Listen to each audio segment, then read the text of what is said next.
অন্তর্বর্তী সরকারের প্রধান উপদেষ্টা ডক্টর মোহাম্মদ ইউনূস বলেছেন, দেশে কখন নির্বাচন হবে তা জনগণ ঠিক করবে। রাষ্ট্র বিভিন্ন খাতে প্রয়োজনীয় গুণগত সংস্কারের লক্ষ্যে বর্তমান রাজনৈতিক সরকার কাজ করে যাবে। সন্ধ্যায় জাতির উদ্দেশ্যে দেয়া ভাষণে তিনি এ মন্তব্য করেন। এ সময় প্রধান উপদেষ্টা সবাইকে ধৈর্য ধারণের আহ্বান জানিয়ে বলেন, সবাইকে জোর করে দাবি আদায়ের প্রবণতা থেকে বেরিয়ে আসতে হবে। বিস্তারিত রয়েছে শামস তাবরিজ উচ্ছ্বাসের রিপোর্টে। বিসমিল্লাহির রহমানির রহিম। জাতির উদ্দেশ্যে দেয়া ভাষণের শুরুতেই জুলাই-আগস্ট মাসে ফেসিবাদের বিরুদ্ধে ছাত্র জনতার গণঅভ্যুত্থানে নিহত সকলের প্রতি গভীর শ্রদ্ধা জানান প্রধান উপদেষ্টা ডক্টর মোহাম্মদ ইউনূস। ভয়াবহ বন্যায় যারা মৃত্যুবরণ করেছেন, যারা অসুস্থ হয়েছেন তাদের কথা উল্লেখ করে প্রধান উপদেষ্টা দুর্গতদের জীবন স্বাভাবিক করতে সরকারি বেসরকারি উদ্যোগের কথা তুলে ধরেন।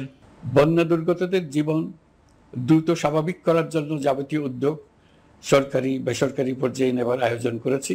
প্রধান উপদেষ্টা ডক্টর মোহাম্মদ ইউনূস বলেন, ফেসিবাদ স্বৈরাচার দেশকে ধ্বংস করেছে। যে বাংলাদেশ আমরা পেয়েছিলাম তা ফেসিবাদ এবং স্বৈরাচারের হাতে ধ্বংস হয়ে গেছে। তিনি বলেন, গণঅভ্যুত্থানে নিহত সকল শহীদ পরিবারকে পুনর্বাসন করা হবে। আহত ছাত্র জনতার ব্যয় বহন করবে সরকার। ন্যায় বিচার নিশ্চিত করতে গণঅভ্যুত্থানের সকল শহীদ পরিবারকে পুনর্বাসন করবে। আইন শৃঙ্খলার ক্ষেত্রে জনমুখী দলীয় প্রভাব মুক্ত ও জবাবদিহিতা মুক্ত কাঠামো সৃষ্টির লক্ষ্যে পুলিশ কমিশন গঠনের কথা বলেন প্রধান উপদেষ্টা। প্রশাসনের সকল ক্ষেত্রে প্রতিষ্ঠানগুলো যেন জনগণের আস্থা ফিরে পায়, সেটি আমাদের অন্যতম উদ্দেশ্য। তিনি বলেন, তথ্যের অবাধ প্রবাহ ও গণমাধ্যমের স্বাধীনতা নিশ্চিত করতে অন্তর্বর্তী সরকার প্রতিশ্রুতিবদ্ধ। শিক্ষাক্ষেত্রে বিগত সরকারের চরম নৈরাজ্য রোধে পূর্ণাঙ্গ সংস্কারের উদ্যোগের কথা বলেন প্রধান উপদেষ্টা। আমরা এমন একটি দেশ গড়তে চাই যেখানে প্রতিটি নাগরিকের মানবাধিকার থাকবে পুরোপুরি সুরক্ষিত। শিক্ষাক্ষেত্রে বিগত সরকারের চরম নৈরাজ্য রোধে পূর্ণাঙ্গ সংস্কারের উদ্যোগের কথা বলেন প্রধান উপদেষ্টা। একই সাথে পাঠ্যক্রমকে যুগোপযোগী করার কাজও দ্রুত শুরু করা হবে। বিভিন্ন রাষ্ট্র ও জাতিসংঘ বর্তমান সরকারের প্রতি সমর্থন করেছে উল্লেখ করে প্রধান উপদেষ্টা বলেন, সকল রাষ্ট্রের সাথে বন্ধুত্বপূর্ণ সম্পর্ক বজায় রাখতে চায় অন্তর্বর্তী সরকার। আমরা সকল রাষ্ট্রের সাথে বন্ধুত্বপূর্ণ সম্পর্ক বজায় রাখব। আমাদের পররাষ্ট্রনীতির ভিত্তি হবে পারস্পরিক আস্থা, বিশ্বাস ও সহযোগিতা। দায়িত্ব গ্রহণের পর সচিবালয় সহ বিভিন্ন দফতরের আশেপাশে বিভিন্ন সভা সমাবেশ হচ্ছে উল্লেখ করে প্রধান উপদেষ্টা সকলের চাওয়াকে লিখিত আকারে দেওয়ার আহ্বান জানান। আপনাদের একটু ধৈর্য ধরতে হবে। এখনই সব দাবি পূরণ করার জন্য জোর করা, প্রতিষ্ঠানে ঢুকে ব্যক্তিবিশেষকে হুমকির মধ্যে ফেলা, মামলা গ্রহণের জন্য চাপ সৃষ্টি করা, বিচারের জন্য গ্রেফতারকৃত ব্যক্তিকে আদালতে হামলা করে আগেই এক ধরনের বিচার করে ফেলার যে প্রবণতা, তা থেকে বের হতে হবে। প্রধান উপদেষ্টা সরকারের পক্ষ থেকে দোয়া ও সহযোগিতা চান। সবার প্রতি ধৈর্য ধারণের আহ্বান জানিয়ে বলেন, ছাত্র জনতার বিপ্লবের গৌরব ও সম্ভাবনা এসবের কাছে যেন বিলীন হয়ে না যায়, নতুন বাংলাদেশ গড়ার প্রচেষ্টা অব্যাহত থাকবে বলেও জানান তিনি। শামস তাবরিজ উচ্ছ্বাস, মাই টিভি নিউজ ডেস্ক। অন্তর্বর্তী সরকারের প্রধান উপদেষ্টা ডক্টর মোহাম্মদ ইউনূসের সঙ্গে সৌজন্য সাক্ষাৎ করেছেন চীনের রাষ্ট্রদূত ইয়াও ওয়েন। ডক্টর ইউনূসের নেতৃত্বাধীন অন্তর্বর্তী সরকার গঠিত হওয়ার পর এটি রাষ্ট্রদূত ওয়েনের প্রথম সাক্ষাৎ। রাষ্ট্রীয় অতিথি ভবন যমুনায় অধ্যাপক মোহাম্মদ ইউনূস ও রাষ্ট্রদূতের মধ্যে বৈঠকে পারস্পরিক স্বার্থ সংশ্লিষ্ট বিষয় নিয়ে আলোচনা হয়েছে বলে জানা গেছে। আগামী বছর বাংলাদেশের সঙ্গে চীনের কূটনৈতিক সম্পর্কের 50 বছর পূর্তি উদযাপন হবে। বাংলাদেশ উন্নয়ন প্রকল্পে চীনের অংশীদারিত্ব, কম্প্রিহেন্সিভ স্ট্র্যাটেজিক কোঅপারেশন এগিয়ে নেওয়া সহ দ্বিপাক্ষিক বিষয়ে আলোচনা হতে পারে। এছাড়াও ডক্টর ইউনূসকে চীন সফরের আমন্ত্রণ জানাতে পারেন রাষ্ট্রদূত। বিএনপি মহাসচিব মির্জা ফখরুল ইসলাম আলমগীর বলেছেন, রাষ্ট্র সংস্কারের জন্য অন্তর্বর্তী সরকারকে যৌক্তিক সময় দিবে বিএনপি। রাজনৈতিক দলগুলোতে আস্থার মধ্যে নিয়ে আলোচনা ও সংস্কার কার্যক্রমে অংশগ্রহণের ব্যবস্থা নেওয়ার আহ্বান জানান তিনি। বিকেলে সিলেট জেলা ও মহানগর বিএনপির সঙ্গে মত বিনিময় শেষে তিনি সাংবাদিকদের এসব কথা বলেন। এদিকে দলের স্থায়ী কমিটির সদস্য অবসরপ্রাপ্ত মেজর হাফিজ উদ্দিন আহমেদ বলেছেন, আন্দোলনে যারা নেতৃত্ব দিয়েছে তাদের সমন্বয়ে সরকারের পরিধি বৃদ্ধি করতে হবে।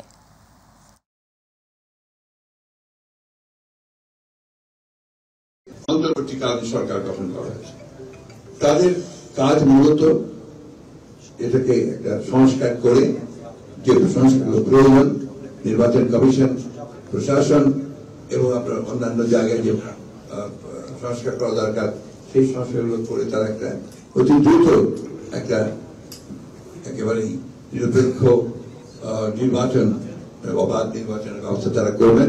সেই নির্বাচনের মধ্যে দিয়ে জনগণের দ্বারা নির্বাচিত একটি পার্লামেন্ট এবং সরকার গঠন হবে বলে আমরা প্রত্যাশা করি। বৃষ্টি কমে আসায় দেশের নদ নদীর পানিও কমতে শুরু করেছে। তবে স্মরণকালের নজিরবিহীন বন্যায় দেশের 11 জেলার 50 লাখ মানুষ পানিবন্দী ও ক্ষতির মুখে পড়েছেন। কুমিল্লার বন্যার সার্বিক পরিস্থিতি স্থিতিশীল থাকলেও গোমতীর বাঁধ ভাঙা পানিতে বেড়েছে 2 উপজেলার বেড়েছে মানুষের দুর্ভোগ। দেখা দিয়েছে বিশুদ্ধ খাবার পানির সংকট। আরও জানাচ্ছেন আতিকুর রহমান তিতাস। বৃষ্টি কমে আসায় দেশের নদ নদীর পানিও কমতে শুরু করেছে। ফলে আগামী কয়েকদিনে বন্যা পরিস্থিতির উন্নতি হবে বলে আশা করছে আবহাওয়া বিভাগ ও বন্যা পূর্বাভাস ও সতর্কীকরণ কেন্দ্র। তবে স্মরণকালের নজিরবিহীন বন্যায় দেশের 11 জেলার 50 লাখ মানুষ পানিবন্দী ও ক্ষতির মুখে পড়েছেন। বন্যা কবলিতদের উদ্ধার কাজ, ত্রাণ ও চিকিৎসার জন্য প্রশাসন ছাড়াও সেনা ও নৌবাহিনী কাজ করছে। দুর্গত মানুষের পাশে দাঁড়িয়েছেন শিক্ষার্থী সহ বিভিন্ন শ্রেণী পেশার মানুষ। বন্যা এলাকায় 3527টি আশ্রয়কেন্দ্র খোলা হয়েছে। ওইসব আশ্রয়কেন্দ্রে প্রায় 3 লাখ মানুষ আশ্রয় নিয়েছেন। দেশের 9টি নদ নদীর পানি এখনও বিপদসীমার উপর দিয়েই প্রবাহিত হচ্ছে। টানা 2 দিন বৃষ্টি না হয় নোয়াখালীর বন্যার পানি কিছুটা কমলেও ফের উজান থেকে নেমে আসা পাহাড়ি ঢল ও ভারী বৃষ্টিতে বন্যা পরিস্থিতির অবনতি হয়েছে। অনেক জায়গায় ঘরবাড়ি ও সড়ক তলিয়ে গেছে, স্কুলে ঢুকে পড়েছে পানি। দেখা দিয়েছে বিশুদ্ধ খাবার ও পানির সংকট। কুমিল্লায় বন্যার সার্বিক পরিস্থিতি স্থিতিশীল থাকলেও গোমতীর বাঁধ ভাঙা পানিতে বেড়েছে বুড়িচং ও ব্রাহ্মণপাড়ার পানি। এতে এই 2 উপজেলায় বেড়েছে মানুষের দুর্ভোগ। এদিকে নৌকা ও ট্রলারের স্বল্পতায় দুর্গত মানুষের কাছে পর্যাপ্ত ত্রাণ পৌঁছানো সম্ভব হচ্ছে না। আমাদের আলতদিয়া এবং সল্লালাতে ওখানে অবস্থা এখন খুবই করুণ। বিশেষ করে ওখানে মহিলা, বৃদ্ধ, তারপরে শিশু, এরা সবাই আটকা পড়ে আছে। আমরা এলাকাবাসী যুব সমাজে এইসব যান নিয়ে বেবুরা নিয়ে আমরা প্রায় 8-10টা বেবুরা বানাইছি। নিজেদের বাড়ি থেকে মুরব্বী, বয়স্ক, বৃদ্ধা, মারা আছে, অসুস্থ ব্যক্তিরা আছে, সবগুলোকে আমরা নিয়ে আসছি ইসলামিক সেন্টার মসজিদে এবং প্রাইমারি স্কুলে। আজকে আমরা এখানে কাজ শুরু করেছি। এই যাবত আমরা 40 থেকে 45 জন উদ্ধার করেছি। আমাদের উদ্ধার কার্যক্রম চলমান আছে। এখনও জেলার 7.5 লাখ মানুষ পানিবন্দী। 724টি আশ্রয়কেন্দ্রে 50,000-এরও বেশি মানুষ আশ্রয় নিয়েছে। জেলা প্রশাসন জানিয়েছে বৃষ্টি কম হওয়ায় বন্যা পরিস্থিতি স্থিতিশীল আছে।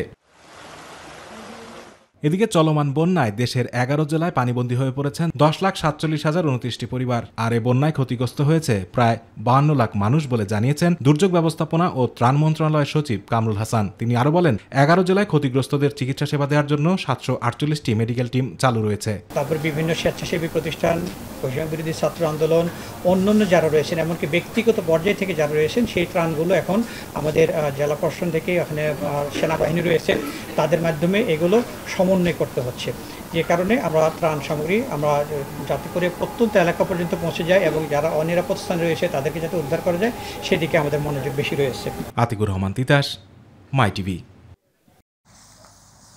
স্মরণকালের সবচেয়ে ভয়াবহ বন্যার কবলে ফেনী। জীবন বাঁচাতে এখনও আশ্রয়ের খোঁজে ছুটছে মানুষ। মোবাইল নেটওয়ার্ক ও ইন্টারনেট সেবা বিঘ্নিত হওয়ায় স্বজনদের সাথে যোগাযোগও করতে পারছেন না অনেকে।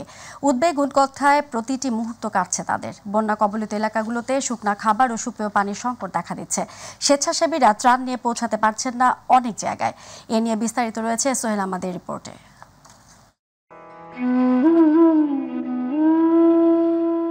ভয়াবহ বন্যার কবলে ফেনী।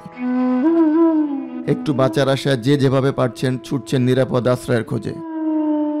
ফেনীর কয়েকটি উপজেলায় পানি কমতে শুরু করলেও দাগনভূঞা উপজেলায় বন্যা এখন অপরিবর্তিত রয়েছে। পানিবন্দী হয়ে বিপাকে পড়েছেন এইসব এলাকার কয়েক লাখ মানুষ।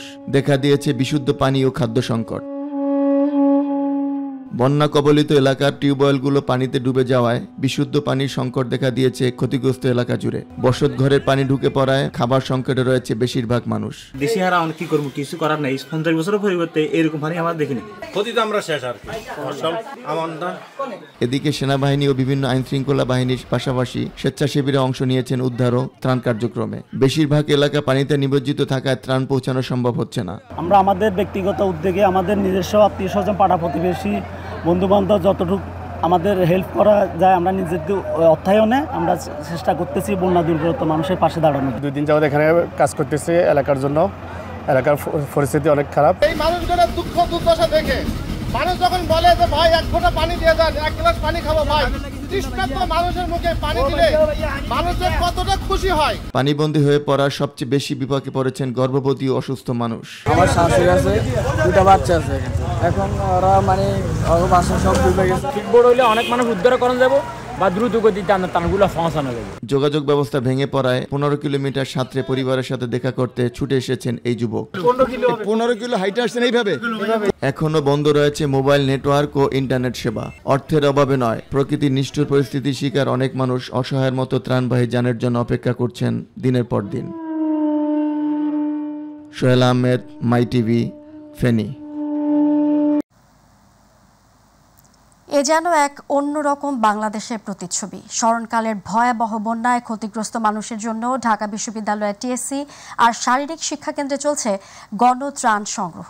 আর এতে হাজারো ছাত্র জনতা, শিশু থেকে প্রবীণ সব শ্রেণী পেশা, ধর্ম, বর্ণ মিলেমিশে যেন একাকার। কেউ দিচ্ছেন স্বেচ্ছাশ্রম, আবার কেউ বা ছুটে আসছেন নিজের সামর্থ্যের সবটুকু নিয়ে পাশে দাঁড়াতে। বহুদিন না দেখা এমন এক ঢাকা বিশ্ববিদ্যালয়ের চিত্র তুলে ধরছেন এস এম আরিফ।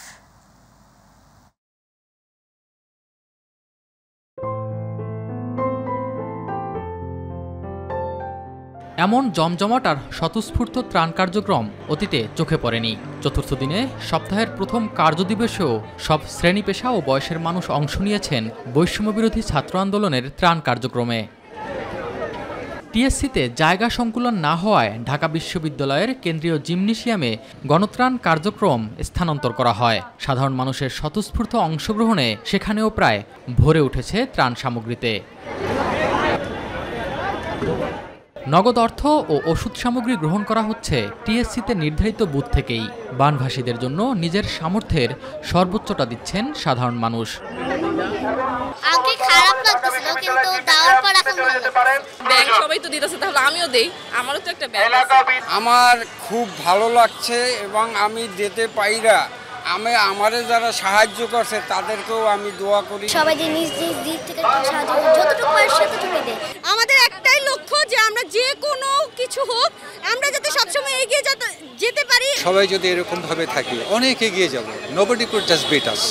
ত্রাণ সামগ্রী গ্রহণের পাশাপাশি বন্যা কবলিত এলাকায় সেগুলো পৌঁছে দেওয়ার ব্যবস্থাও করছেন শিক্ষার্থীরা। এক্ষেত্রে আইন শৃঙ্খলা বাহিনী ও স্থানীয় প্রশাসনের সহযোগিতা নেওয়া হচ্ছে বলে জানান এই সমন্বয়ক। যে এলাকাগুলোতে ত্রাণ যাচ্ছে সেই এলাকার যে স্থানীয় প্রশাসন আছে, যেমন হচ্ছে ইউএনও যারা আছে বা হচ্ছে ডিসি যারা আছে, তাদের সাথে বসে আলোচনা করে রোড ম্যাপ বানানো হচ্ছে যে এই এলাকাগুলো যেহেতু আমরা চিনি না এখান থেকে গিয়ে, ওনারা ভালো বুঝবে যে কোন জায়গায় ডিস্ট্রিবিউট করলে কতটুকু ভালো হবে, তো ওনাদের সাথে কথা বলে ওভাবে ডিস্ট্রিবিউট করা হচ্ছে।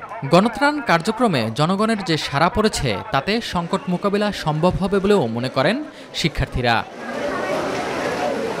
এস এম আরিফ, মাই টিভি, ঢাকা।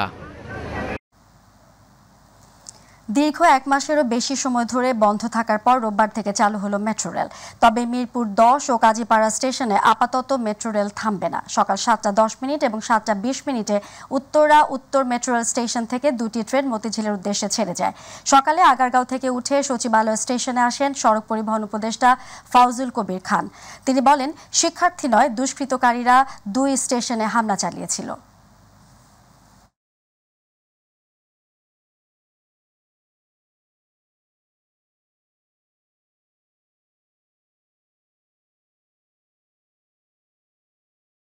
তারা তো এটা করে নাই, এটা হচ্ছে একটা দুষ্কৃতিকারীদের কাজ, যারা জানি না কোন উদ্দেশ্যে, হয়তো এমন হতে পারে সরকারকে বিব্রত করার জন্য, এমন হতে পারে অন্য কোনো স্বার্থ সিদ্ধির জন্য। এখানে অনেক রকম স্বার্থ আছে। এই যে মেট্রো রেল যে চালু হয়েছে, 2009 সালে বিডিআর বিদ্রোহের ঘটনায় দায়ের করা মামলার আসামি বিডিআরের ডিএডি বীর মুক্তিযোদ্ধা মোহাম্মদ আব্দুর রহিমের কারাগারে মৃত্যুর ঘটনায় হত্যা মামলার আবেদন করা হয়েছে। আজ ঢাকার মহানগর হাকিম মোহাম্মদ আখতারুজ্জামানের আদালতে অ্যাডভোকেট আব্দুল আজিজ এই মামলা করেন। সাবেক প্রধানমন্ত্রী শেখ হাসিনা, সাবেক বিজিবি মহাপরিচালক ও সাবেক সেনাপ্রধান ব্রিগেডিয়ার জেনারেল আজিজ আহমেদ এবং পিলখানা বিদ্রোহ মামলার আইনজীবী মোশাররফ হোসেন কাজল সহ 13 জনের বিরুদ্ধে এ মামলা হয়েছে। এছাড়াও 2010 সালের জুলাইয়ে দায়িত্বরত কেন্দ্রীয় কারাগারের জেলা সুপার এবং কারাগারের চিকিৎসকদেরও আসামি করা হয়েছে। এদিকে ছাত্র জনতা হত্যার ঘটনায় শেখ হাসিনা সহ কয়েকজনকে আসামি করে যাত্রাবাড়ি, উত্তরা পশ্চিম, হাতিরঝিল ও তেজগাঁও থানায় 6টি মামলা গ্রহণের নির্দেশ দিয়েছেন মেট্রোপলিটন ম্যাজিস্ট্রেট কোর্ট। রাজধানীর আদাবর থানায় দায়ের হওয়া গার্মেন্টস কর্মী রুবেল হত্যা মামলায় আওয়ামী লীগের প্রচার ও প্রকাশনা সম্পাদক আব্দুস সোবহান গোলাপকে গ্রেপ্তার দেখানো হয়েছে। ডিএমপির মিডিয়া অ্যান্ড পাবলিক রিলেশনস বিভাগের পক্ষ থেকে এ তথ্য জানানো হয়েছে। রোববার রাজধানীর পশ্চিম নাখালপাড়া থেকে আদাবর থানার মামলায় গ্রেপ্তার করা হয়েছে। এ মামলায় শেখ হাসিনা ও বাদুল কাদের সহ 156 জন আসামি রয়েছেন। অজ্ঞাত আরও 400 থেকে 500 জনকে আসামি করা হয়েছে। গত 22 আগস্ট গার্মেন্টস কর্মী রুবেলের বাবা রফিকুল ইসলাম বাদী হয়ে মামলাটি দায়ের করেন। সাবেক মন্ত্রী ও গাজী গ্রুপের চেয়ারম্যান গোলাম দস্তগীর গাজীকে 6 দিনের রিমান্ডে পাঠিয়েছেন আদালত। বিকেলে নারায়ণগঞ্জের সিনিয়র জুডিশিয়াল ম্যাজিস্ট্রেট আদালতের বিচারক কাজী মহসিন এ আদেশ দেন। রূপগঞ্জের স্কুল ছাত্র রোমান হত্যা মামলায় গোলাম দস্তগীর গাজীর 10 দিনের রিমান্ড আবেদন করেছিলেন আইনজীবী। শুনানি শেষে বিচারক 6 দিনের রিমান্ড মঞ্জুর করেন। এর আগে শনিবার দিবাগত রাতে রাজধানীর শান্তিনগরের বাসা থেকে গোলাম দস্তগীর গাজীকে গ্রেপ্তার করে আইনশৃঙ্খলা রক্ষাকারী বাহিনী। পরে তাকে নারায়ণগঞ্জের আদালতে তোলা হয়। 1991 সালের জানুয়ারি মাস হতে 2024 সালের জুলাই মাস পর্যন্ত রাষ্ট্রপতি সংবিধানের 49 অনুচ্ছেদের ক্ষমতা বলে কতজনের কারাদণ্ড মওকুফ, দণ্ড স্থগিত বা হ্রাস করেছেন তার তালিকা প্রকাশ ও প্রদানের জন্য লিগ্যাল নোটিশ পাঠানো হয়েছে। স্বরাষ্ট্র সচিব, আইন সচিব, মন্ত্রিপরিষদ সচিব ও রাষ্ট্রপতির কার্যালয়ের সচিবকে এ নোটিশ পাঠানো হয়েছে। আজ সুপ্রিম কোর্টের আইনজীবী ব্যারিস্টার মোহাম্মদ ওমর ফারুক এ নোটিশ পাঠান। নোটিশে বলা হয়েছে রাষ্ট্রপতি কিভাবে, কোন প্রক্রিয়ায়, কাদের সুপারিশ বা তদবিরে দাগী, ঘৃণিত, কুখ্যাত সাজাপ্রাপ্তদের ক্ষমা করে বা দণ্ড মওকুফ করে দায়মুক্তি দিচ্ছেন তা একজন নাগরিক হিসেবে সবার জানার অধিকার আছে।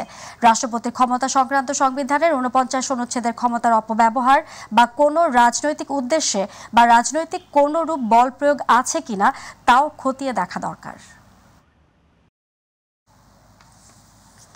সাভার সেনাবাহিনীর 9ম পদাতিক ডিভিশনে রক্ষিত অস্ত্র ও গোলাবারুদ যাত্রাবাড়ি থানার পুলিশের কাছে হস্তান্তর করা হয়েছে।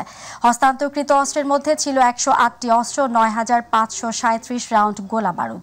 বিকেলে সাভার সেনানিবাসে আয়োজিত অনুষ্ঠানে 9 পদাতিক ডিভিশনের পক্ষ থেকে সাভার সেনানিবাসের মেজর নাজমুস সাদাত সৌম্য এবং মেজর ARM মেহরাব সেনানিবাসে রক্ষিত এসব অস্ত্র ও গোলাবারুদ ও যাত্রাবাড়ি থানার অন্যান্য মালামাল ঢাকা মেট্রোপলিটন পুলিশের অতিরিক্ত পুলিশ কমিশনার মনিরুজ্জামানের নিকট হস্তান্তর করেন। এ সময় জেলা প্রশাসকের প্রতিনিধি হিসেবে সাভার উপজেলা পল্লী উন্নয়ন অফিসার সাজ্জাদ হোসেন সহ সেনা সদস্যরা উপস্থিত ছিলেন। ভাইরাসজনিত জুনোটিক রোগ মাঙ্কিপক্স 1958 সালে ডেনমার্কের একটি ল্যাবে বানরের দেহে সর্বপ্রথম শনাক্ত হয় এ রোগ। প্রধানত মধ্য ও পশ্চিম আফ্রিকার 11টি দেশে মাঙ্কিপক্স দেখা দিলেও বর্তমানে ইউরোপ, উত্তর আমেরিকা, সিঙ্গাপুর সহ অনেক দেশেই এ রোগের প্রাদুর্ভাব ছড়িয়েছে। তবে মানবদেহে কেন মিলছে এমপক্স, আর বাংলাদেশেই বা কতটা প্রস্তুত এই রোগ নিয়ে? আমিনা হিরাকে সাথে নিয়ে আতিকুর রহমান তিতাসের রিপোর্টে রয়েছে বিস্তারিত। বিশ্বজুড়ে প্রাণীবাহিত রোগ মাঙ্কিপক্স এখন আরেক আতঙ্কের নাম। জনস্বাস্থ্যে তাই জরুরি অবস্থা জারি করেছে বিশ্ব স্বাস্থ্য সংস্থা। প্রায় 116টি দেশে মিলেছে মাঙ্কিপক্স বা এমপক্সের অস্তিত্ব। European centre for disease prevention and control মতে 2022 সালের শুরু থেকে গত জুলাই মাসের শেষ পর্যন্ত সারা বিশ্বের 116টি দেশে মাঙ্কিপক্সের 99,176 জন রোগী শনাক্ত হয়েছে এবং মারা গেছেন 208 জন। অপরদিকে 2024 সালে আফ্রিকান সিডিসি জানিয়েছে 14,719 জন সন্দেহভাজন এবং 2,822 জনের দেহে এমপক্স শনাক্ত হয়েছে। এদের মধ্যে প্রাণ গেছে 517 জনের। স্বাস্থ্য অধিদপ্তরের রোগ নিয়ন্ত্রণ শাখার তথ্য মতে এমপক্সে আক্রান্ত বানর থেকে ইঁদুর, কাঠবিড়ালি, খরগোশ সহ পোষা প্রাণীর মাধ্যমে এই রোগ ছড়াতে পারে মানবদেহে। তবে মানুষ থেকে মানুষের মধ্যেও ছড়ায় এমপক্স। মাঙ্কিপক্স নিয়ে বিস্তারিত তথ্য অনেকেই না জানায় এই রোগ নিয়ে শঙ্কা থেকেই যাচ্ছে বলে মনে করেন বিশেষজ্ঞ চিকিৎসক আয়েশা আক্তার। এটা একটা ভাইরাস জনিত রোগ এবং এটা এমন না যে রিসেন্টলি পাওয়া যাচ্ছে। আমরা কিন্তু 2022 সালে কিন্তু একবার সতর্কতা জারি করেছিল WHO এবং 23 সালে সেটা কিন্তু উঠে নিয়েছিল। আবার 24 সালে কিন্তু এখন জানেন যে অ্যালার্ট জারি করেছে এবং সারা বিশ্বের জন্য। এটা মেনলি আসলে আফ্রিকার দেশগুলোতে, ইউরোপ কান্ট্রিগুলোতে আসলে বেশি পাওয়া যাচ্ছে, যদিও এখনও পর্যন্ত বাংলাদেশে কিন্তু পাওয়া যায়নি। তারপরেও কিন্তু আমাদের স্বাস্থ্য ব্যবস্থাপনার মধ্যে প্রতিটা হাসপাতাল, জেলা উপজেলা পর্যায়ে কিন্তু আমরা প্রস্তুত আছি। শরীরে ভাইরাস প্রবেশের পর সপ্তাহখানেকের মধ্যেই এমপক্সের নানা লক্ষণ প্রকাশ পায় মানবদেহে। যদি মনে করে তার সিমটম যদি এরকম উপসর্গ দেখা দেয় যে মাথা ব্যথা করছে অথবা জ্বর আসছে অথবা কোনো লিফ নোড ফুলে যাচ্ছে, অথবা তার র্যাশ দেখা যাচ্ছে, সেক্ষেত্রে তাৎক্ষণিক পরামর্শ নিতে পারবে। সবাইকে বলে আতঙ্কিত হবেন না, সতর্ক হবেন, সচেতন হবেন, যাতে এই রোগটা কারোর মধ্যে ছড়িয়ে না পড়ে। এমপক্স নিয়ে আতঙ্কিত না হয়ে লক্ষণ থাকলেই দ্রুত স্বাস্থ্য অধিদপ্তরের হটলাইনে যোগাযোগের পরামর্শও দেন ডক্টর আয়েশা আক্তার। বাইরে থেকে আগত কোনো ব্যক্তি যদি শরীরে এরকম জ্বর দেখা দেয় অথবা কোনো ধরনের র্যাশ দেখা যায় অথবা মাথা ব্যথা, এই টাইপের লক্ষণগুলো দেখা গেলে তাৎক্ষণিক চিকিৎসকের পরামর্শ নেয়। সেক্ষেত্রে হটলাইনের সেবাগুলো কিন্তু আমাদের আছে, স্বাস্থ্য অধিদপ্তরে 16263 IDSR এর নাম্বারগুলো আছে, দেওয়া আছে বিভিন্ন জায়গায়। আতিকুর রহমান তিতাস, মাই টিভি। মিয়ানমারের রাখাইনে রোহিঙ্গা দমন পীড়নের 7 বছর আজ। দিনটিকে কালো দিবস আখ্যা দিয়ে রোহিঙ্গা গণহত্যা দিবস হিসেবে পালন করে আসছেন রোহিঙ্গারা। সকালে বৃষ্টি উপেক্ষা করে উখিয়ার বিভিন্ন ক্যাম্পে হোপ ইজ হোম ক্যাম্পেইন পালন করেছেন তারা। হোপ ইজ হোম ক্যাম্পেইন উপলক্ষে আশেপাশের ক্যাম্প থেকে সকাল থেকে লোকজন খেলার মাঠে জড়ো হতে শুরু করেন। ক্যাম্পেইন সমাবেশে পুরুষদের পাশাপাশি রোহিঙ্গা নারী শিশুরাও যোগ দেন। পোস্টার প্ল্যাকার্ডে রোহিঙ্গারা মিয়ানমারে ফিরে যাওয়ার দাবি তুলে ধরেন। রোহিঙ্গা ঝলের 7 বছর পূর্তি ও রোহিঙ্গা গণহত্যা দিবসের সমাবেশে বক্তব্য দেন রোহিঙ্গা নেতারা।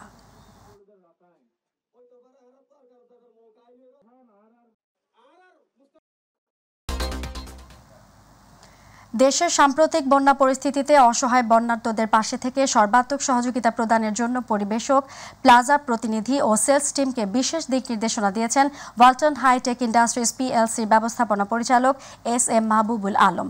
তার নির্দেশনা অনুযায়ী মানুষের পাশে মানুষের জন্য স্লোগানে বন্যা কবলিত এলাকাগুলোতে শুরু থেকেই উদ্ধার কার্যক্রম ও ত্রাণ সামগ্রী বিতরণ কর্মসূচি চলমান রয়েছে। রাজধানীতে ওয়ালটন কর্পোরেট অফিসে বন্যা পরিস্থিতি মোকাবিলায় করণীয় সম্পর্কে আয়োজিত এক বিশেষ এই দিক নির্দেশনা দেন তিনি। সভায় ভার্চুয়াল প্ল্যাটফর্মের মাধ্যমে সারা দেশ থেকে ওয়ালটন প্লাজার সহস্রাধিক বিক্রয় প্রতিনিধি, ডিস্ট্রিবিউটর ও ডিলারগণ অংশ নেন। এ সময় বন্যার্তদের জন্য বিশেষ দোয়া ও মোনাজাত অনুষ্ঠিত হয়।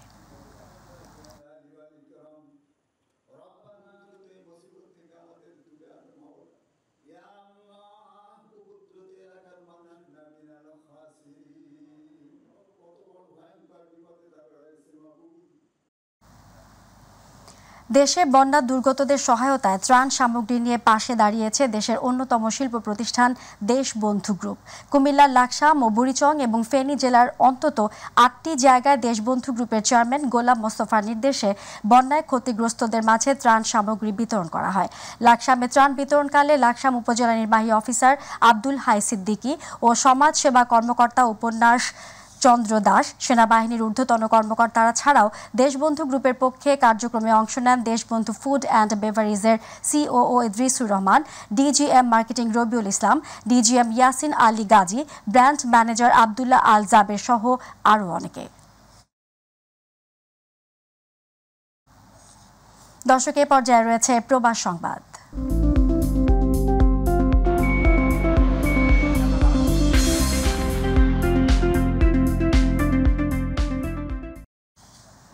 ছাত্র জনতার গণ অভ্যুত্থানে স্বৈরশাসক শেখ হাসিনার পতন এবং শাহাদাত বরণকারী সকল বীর শহীদদের আত্মার মাগফিরাত কামনা ও বিএনপির চেয়ারপারসন বেগম খালেদা জিয়ার রোগ মুক্তি কামনায় চট্টগ্রামের বাঁশখালী উপজেলা বিএনপি রিয়াদ সৌদি আরব প্রবাসীদের উদ্যোগে মেজবান ও দোয়া মাহফিল অনুষ্ঠিত হয়েছে। বিশিষ্ট ব্যবসায়ী কবির আহমেদের সভাপতিত্বে ও সাবেক ছাত্রদল নেতা আতিকুর রহমানের পরিচালনায় এই আয়োজনে প্রধান অতিথি ছিলেন সৌদি আরব পূর্বাঞ্চল বিএনপি প্রতিষ্ঠাতা সাধারণ সম্পাদক সাংবাদিক ফারুক আহমেদ চান। বিশেষ অতিথি ছিলেন সৌদি আরব পূর্বাঞ্চল যুবদল সভাপতি সাংবাদিক জাহাঙ্গীর আলম, রিয়াদ মহানগর বিএনপির সাবেক সাধারণ সম্পাদক তালুকদার হারুনুর রশিদ, সিনিয়র সহ সভাপতি হাজি সেলিম। সভায় ছাত্র আন্দোলনে নিহত ও বেগম খালেদা জিয়ার সুস্থতার জন্য দোয়া করা হয়।